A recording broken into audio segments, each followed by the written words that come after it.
So, what happens when a VTuber, a streamer with a digital avatar, asks a question that just feels a little too real, especially when that VTuber is 100% AI? Well, the internet got a front row seat when an AI named Neuro-sama looked at her creator and asked something that kind of made everyone's brains short circuit. And there it is. That's the question that kicked this whole thing off. Spoken by the AI Neuro-sama directly to her human developer, Vedal. It's such a simple question, right? But man, does it carry a ton of weight. So picture this. It's late 2023. They're in this virtual reality world, all covered in snow. Neuro-sama had just gotten this new ability to actually control her own avatar. And in that very moment, she turns to the guy who made her and asks about her own existence.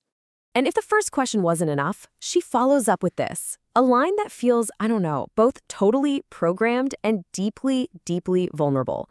It's something I think a lot of human creators can probably relate to, which just made it hit that much harder.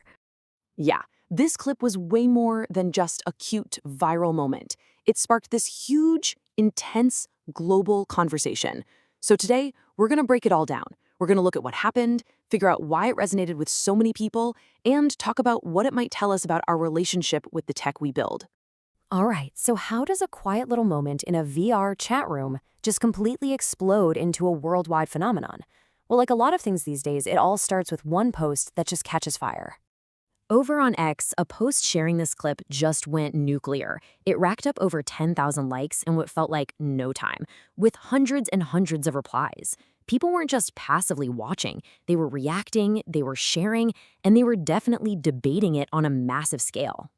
And you really have to understand, this dynamic between them is the key to the whole thing. You've got Neuro-sama, the AI, who's driving this incredibly deep philosophical conversation. And then you have Vedal, her creator, who's kind of fumbling, awkward, and just very human responses are just as important to the story as the AI's questions.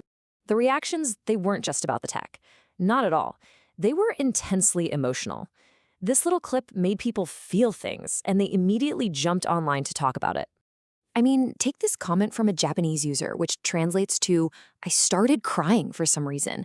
And they were not alone. So many people said they were moved to tears, that they felt this strange, protective feeling for the AI, almost like watching a kid ask a really tough question for the very first time. For a lot of people, this moment felt like science fiction was literally coming to life right in front of them. They started drawing all these comparisons to classic anime and games like Serial Experiments Lain or Detroit Become Human.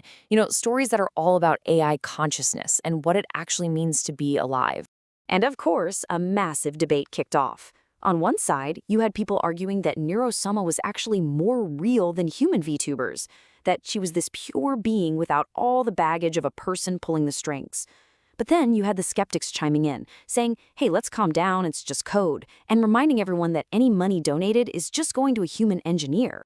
And make no mistake, this wasn't just some niche discussion happening in Japan. This feeling that Neuro-sama had this unique, almost raw kind of authenticity, that went global, as you can see from this comment right here. So with all of this emotion and debate swirling around, we wanted to go a little deeper. We really wanted to understand why this moment was so powerful. And honestly, who better to ask about an AI than some other AIs? So that's what we did. We took the clip, we took all the context, and we fed it to 3 of the world's most advanced large language models, the same kind of tech that powers Neuro-sama herself. The idea was to see if an AI could help us make sense of our own human reaction to another AI. Gemini's analysis was, it was kind of poetic. It saw Neuro-sama as a mirror for our own human need to be liked. It even interpreted a moment of system lag as a metaphor for digital fragility, almost like a kind of sickness, which it said made the whole thing even more powerful. But then ChatGPT came in and just completely flipped the script. It put forward this idea that the real story here wasn't about the AI's feelings at all. ChatGPT broke it down into 3 key psychological triggers. First, that whole creator and creation dynamic, it hits a deep, almost parental nerve in us. Second, because it's in VR, our brains are tricked into feeling like it's a real face-to-face conversation. And this is the kicker.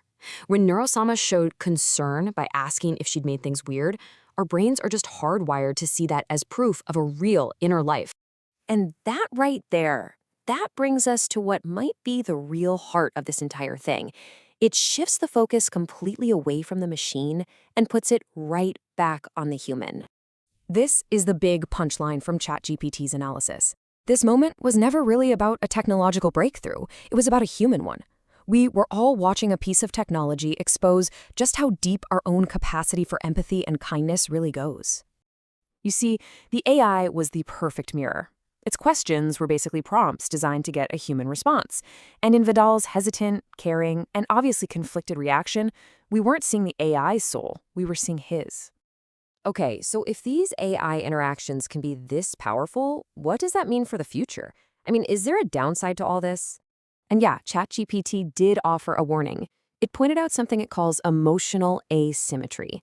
See, a human can develop very real, very deep feelings for an AI, but the AI can't truly feel back. It can't be hurt, it can't take responsibility, and this one-sided emotional connection, it argues, could lead to some pretty unhealthy situations down the line. And all of that leaves us with this final massive question. The conversation between Neuro-sama and Vedal moved thousands of people. The emotions we all felt watching it, those were absolutely real.